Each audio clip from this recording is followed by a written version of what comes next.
lot of people think that pushing in and then releasing the clutch pedal is a two-step process, right? In, out. And that's actually incorrect. Hey guys, James here, and welcome back to my channel. Today we are in a 2014 Porsche Boxster, but this video is not about Porsche, it's not about the Boxster. It is about driving stick.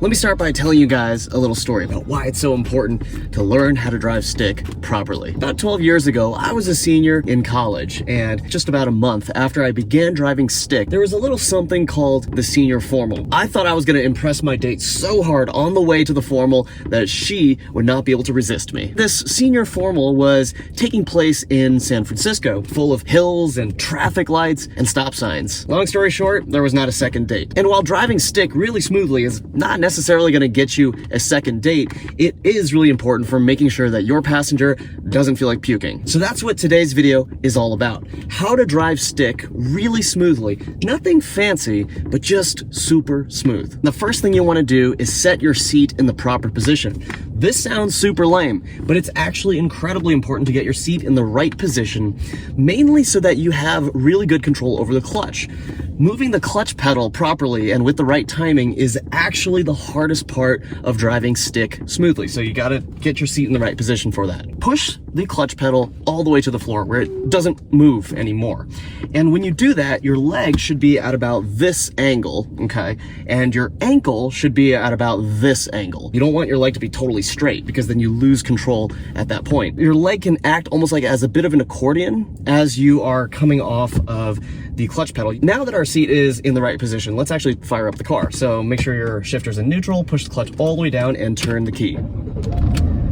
And then you can let go of the clutch pedal. A lot of people think that pushing in and then releasing the clutch pedal is a two-step process, right? In, out. And that's actually incorrect. What you want to do is this three-step process. Imagine my hand is my foot and my arm is my leg. So I'm pushing in the clutch pedal. This is the bottom of the clutch pedal travel. That's step one. Step two is pulling my foot back partially.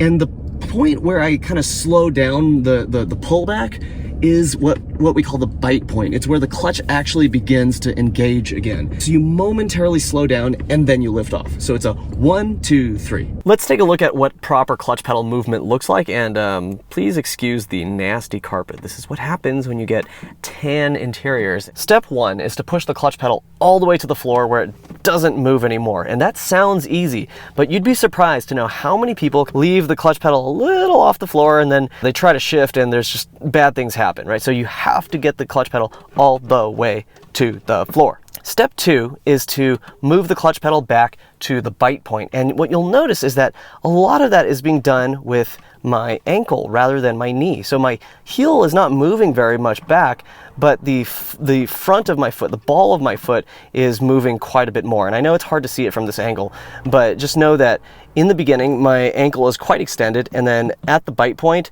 it's maybe just like just barely over a 90-degree angle. So step two involves getting to the bite point and also just pausing for just a fraction of a second there. Once the clutch is fully engaged, then you can lift off. That's step three. In real time, it'll look something like this. Now let's talk about how to move forward, how to set off from a standstill. And most people who teach stick shift to each other, like, my college roommate taught me, tell you that you have to balance the clutch and the gas. So basically, you push in the clutch, put it into the car into gear, and then as you're coming off the clutch pedal, you have to push the gas. This is true, but it's not a great way to learn. The problem is that that's too many factors to deal with. So when you are starting out, you should just deal with the clutch pedal to begin. Let's push in the clutch, shift into first, do not touch the gas pedal, but slowly roll your foot off the clutch pedal till the car starts moving. Notice we're moving at about 1 mile per hour, but we're moving. I'm not touching the gas pedal whatsoever.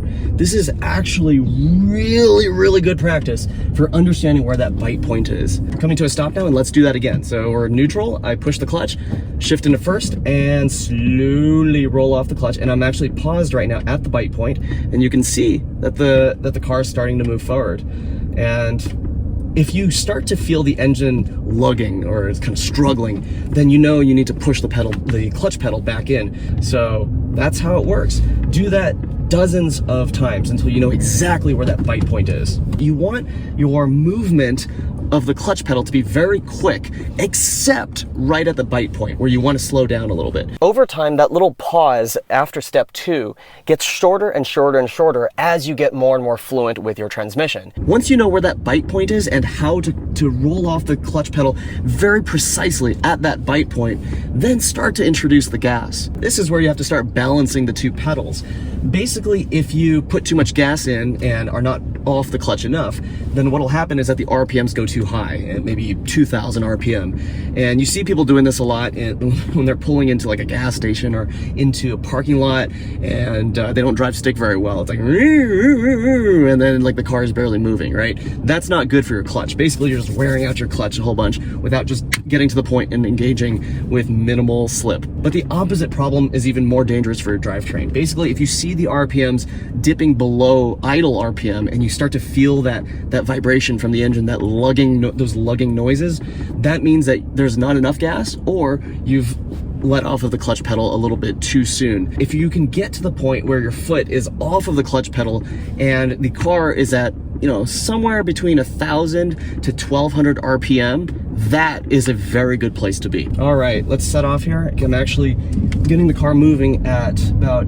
850 RPM, so just barely above idle, and that's fine. If I were trying to start off a little bit more quickly, I probably would have done that at about 1,000 to 1,200 RPM. The next thing we need to do is introduce the shifter. Basically, it should look like this. As you are about to initiate a shift, you start pushing the clutch pedal and putting at just a tiny bit of pressure. Let's say we're in third and we want to go to fourth. Put a tiny bit of pressure on the shifter. As the clutch pedal is coming down, the shifter will move into neutral, and you continue pushing.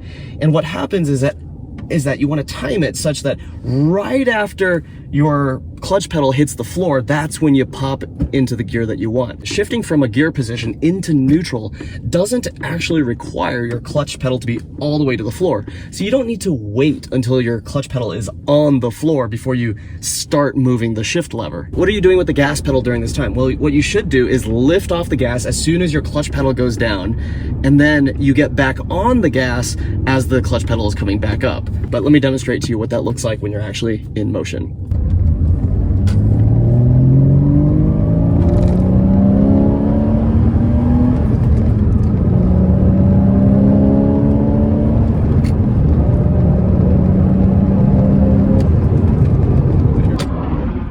Speedy Corolla. If you're doing this properly, then you should basically be able to shift with very little effort in the shifter. You should never feel like you're forcing the shifter.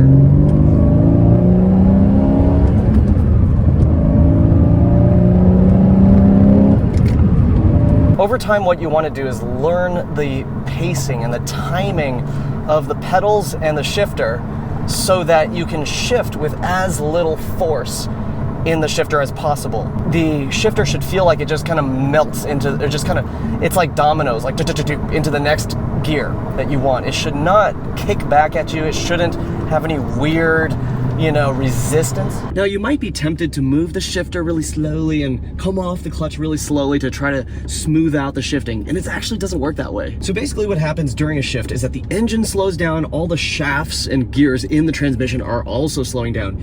So if you do everything too slowly, then when you re-engage the clutch, then the engine has to speed back up to get to the proper RPM, and you'll see that in the tach, right? The tach will fall too much, and then it'll have to jerk back up once the clutch engages. So you don't want that. You want to almost feel like you're catching the RPMs as the engine is slowing down. And then if you move the shifter too slowly, then what happens is that it'll feel like there's extra force required to get it into the gear that you want. And that brings me to a really important point. One of the best ways to improve it in stick shift driving is to pay attention every time you screw up, every time you feel a little kickback in the shifter or a jerk in the, as the engine RPMs are syncing up with what they need to be. That is feedback, right? So think about what you did that could be improved. Along the same lines, learn to listen to the engine so that you can more fully optimize the performance of your vehicle. If you are revving it too high, meaning you're in too low of a gear, then you'll hear a lot of sort of high-pitched noises coming from the engine. Those are the mechanical noises with relatively little like gas burning exhaust noises. And then if you are in too high of a gear, then what you'll start to feel is that the engine is bogging, it's kind of lugging to try to accelerate the car or try to keep the speed, in which case you want to downshift ASAP. What I was showing you just now was a demonstration of upshifting, right? Going up the gears. You can downshift too, no problem. So let's say you're going on the freeway in 6th gear and you're approaching a hill. You need more power. You can pop it into 5th, no problem. Same process. Note that when you're downshifting though, your engine RPMs need to go up for that new gear. In which case, you actually want to watch my advanced driving techniques video because rev matching becomes very important to being able to drive smoothly. That video I'll probably release in about a week, and when I do, the link will be in the description below. I hope those are some good tips for you guys to smooth out your stick shift driving, whether you are a total novice or you've been driving stick a long time, but every stick shift car that you have seems to develop some drivetrain noises over time. If you could hit that like button, that would be highly appreciated. And also subscribe so that you don't miss the next video I have coming out, which is the advanced stick shift driving techniques. So we're gonna get into some fancy things, rev matching, heel towing, and double clutching. Thanks so much for watching, guys, and I'll see you in the next video.